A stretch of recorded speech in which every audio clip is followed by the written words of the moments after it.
Hello students. Sanskrit में हमने fifth जो चैप्टर है सुभाषित वैभव वो स्टार्ट कर दिया है। लास्ट वीडियो में हमने 4 सुभाषित का एक्सप्लेनेशन किया था, जिसमें वर्ड मीनिंग के साथ किया था। आज और दूसरे 4 जो हैं उसका हम करेंगे।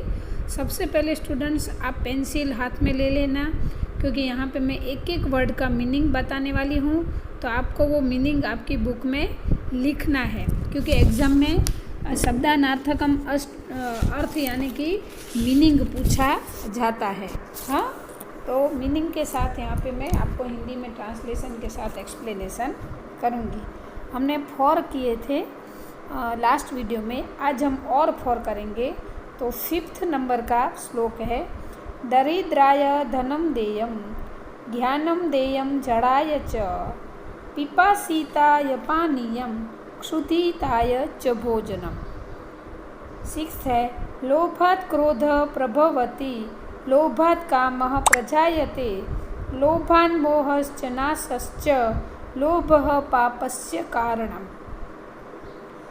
7th है, तक्षकस्य विषं दन्ते मक्षिकायाश्च मस्तके वृश्चिकस्य विषं पूचे सर्वांगे दुर्जनस्य तत्। लास्ट और 8 नंबर है, उत्सवे व्यसने चैव दुर्भिक्षे शत्रुविप्लवे राजद्वारे श्मशाने च यतिष्ठति स बांधवः। अभी इसका एक्सप्लेनेशन करते हैं। फर्स्ट है, दरिद्राय धनम देयम ज्ञानम देयम जड़ाय च। दरिद्राय यानी कि गरीब, दरिद्र का मतलब क्या होता है? गरीब। धनम यानी कि धन, देयम मतलब देना चाहिए, ज्ञानम मतलब ज्ञान, देयम यानी कि देना है, झड़ाय झड़ यानी कि मूर्ख, च मतलब एंड। तो इसका मतलब क्या होगा? जो गरीब है उसको धन देना चाहिए और जो मूर्ख है उसको ज्ञान देना चाहिए। ऐसे पिपासिताय पानीयम, पिपासिताय यानी प्यासा, पिपास यानी कि प्यास, तो जो प्यासा है उसको पानी देना चाहिए। क्षुधिताय च भोजनम, क्षुधा यानी कि भूख, भूख लगती है उसको भी संस्कृत में क्षुधा बोलते हैं। तो जो भूखा है उसको क्या देना चाहिए? भोजन। तो क्षुधिताय च भोजनम मतलब जो भूखा है उसको भोजन देना चाहिए। पूरा श्लोक में वापस से रिपीट करती हूँ। दरिद्राय धनम देयम यानी कि जो गरीब है उसको धन देना चाहिए। ज्ञान देयम जड़ाय च मतलब जो मूर्ख है, जड़ जैसा है, उसको ज्ञान देना चाहिए। पिपासिताय पानीयम जो प्यासा है उसको पानी देना चाहिए। क्षुधिताय च भोजनम जो भूखा है उसको भोजन देना चाहिए। आया समझ में? बहुत ही अच्छी तरह से एक्सप्लेनेशन किया है। मुझे पता है आपको बहुत ही अच्छे से समझ में आ गया होगा, लेकिन वर्ड मीनिंग आपको लिखना कंपलसरी है। नेक्स्ट है, लोभात् क्रोधः प्रभवति लोभात् कामः प्रजायते लोभान् मोहश्च नाशश्च लोभः पापस्य कारणम्। लोभ, हम जिसको लोभ बोलते हैं कि ये तो लोभिया है। तो लोभात् क्रोध प्रभवति, प्रभवति मतलब उत्पन्न होना, क्रोध यानी कि गुस्सा, लोभ से गुस्सा उत्पन्न होता है।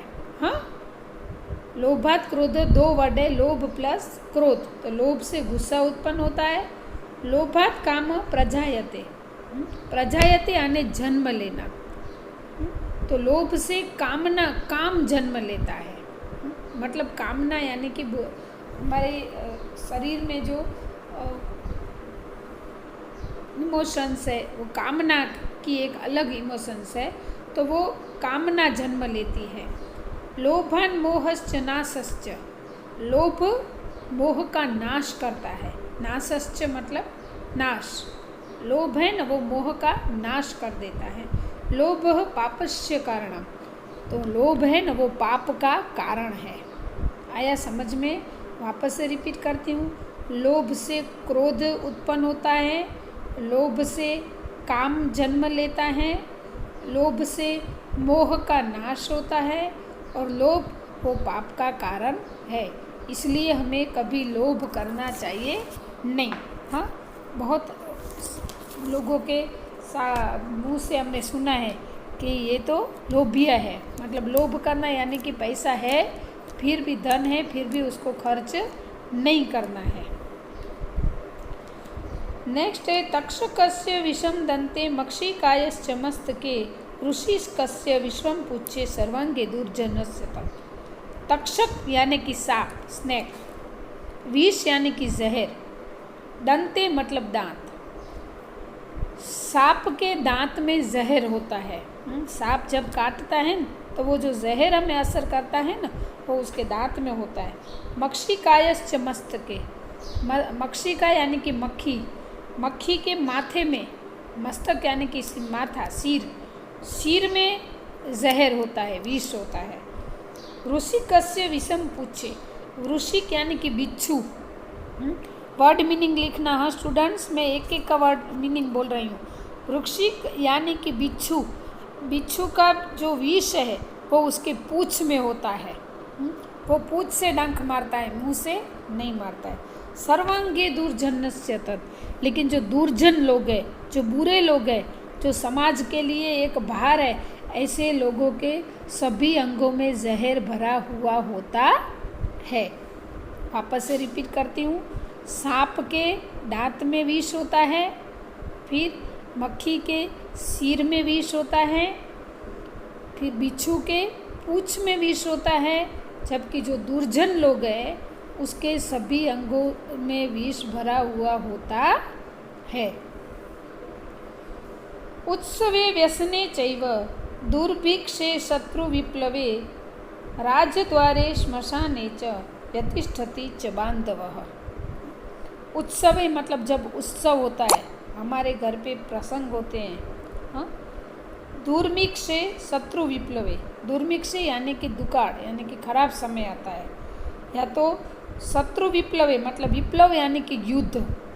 तो शत्रु के साथ जब युद्ध हो रहा है तब राजद्वारे श्मशाने से, अगर राजद्वार में कब जाते हैं या तो बुरी समाचार होता है तो भी राजद्वार में जाना पड़ता है, और अगर कुछ खराब मतलब दंड ऐसा कुछ मिलता है तो भी हमें राजद्वार में जाना पड़ता है। श्मशाने च यतिष्ठति स बांधवा, तो यतिष्ठति मतलब हमें साथ देता है, वही बांधव यानी कि भाई है। इसका मतलब क्या है कि जो सच्चा बांधव, सच्चा भाई किसको मानते हैं, तो उत्सव में हमारे साथ खड़े रहता है। फिर दुकाळ यानी कि खराब परिस्थिति, जब हमारे घर में पैसों की ज़रूरत होती है या तो दुख का समय होता है तब हमारे साथ खड़ा रहता है। शत्रु के साथ जब युद्ध हो रहा है, हमारे शत्रु के साथ जब युद्ध हो रहा है तब वो हम सपोर्ट के लिए खड़ा रहता है। राजद्वारे श्मशाने च, राजद्वार से लेकर श्मशान तक मतलब हमारी मृत्यु तक, जो हमारे साथ कैसी भी कंडीशन में, हमारी अच्छी कंडीशन है तो भी, बुरी कंडीशन है तो भी, जो हमें सपोर्ट करता है वही हमारा सच्चा भाई कहलाता है, सच्चा बांधव कहलाता है। वापस से रिपीट करती हूँ कि उत्सव में, फिर दुकाळ के समय में, अकाल के समय में, शत्रुओं के साथ हो रहे युद्ध में, राजद्वार में, या तो स्मशान तक, जो हमें किसी भी परिस्थिति में हमारा साथ नहीं छोड़ता है, हमें हमेशा सपोर्ट करता है, हमारे अच्छे और बुरे दोनों समय में हमें साथ देता है, वही हमारा सच्चा बांधव यानी कि सच्चा भाई है। जो सुख में साथ देता है, दुख में साथ छोड़ देता है, तो वो सच्चा भाई या सच्चा मित्र नहीं होता है। हाँ, इसलिए तो गुजराती में कहावत है, मित्र एवो शोधवो जे ढाल सरीख होवे। ढाल यानी कि तलवार की जो रक्षण करने के लिए जो ढाल होता है ना, वो राउंड शेप का, एक हाथ में तलवार और दूसरे हाथ में वो ढाल रहती है। तो हमें मित्र ऐसा बनाना चाहिए जो हमारी ढाल बनकर हमारी मुश्किल में हमसे आगे रहे, हमारी ढाल बनकर खड़ा रहे।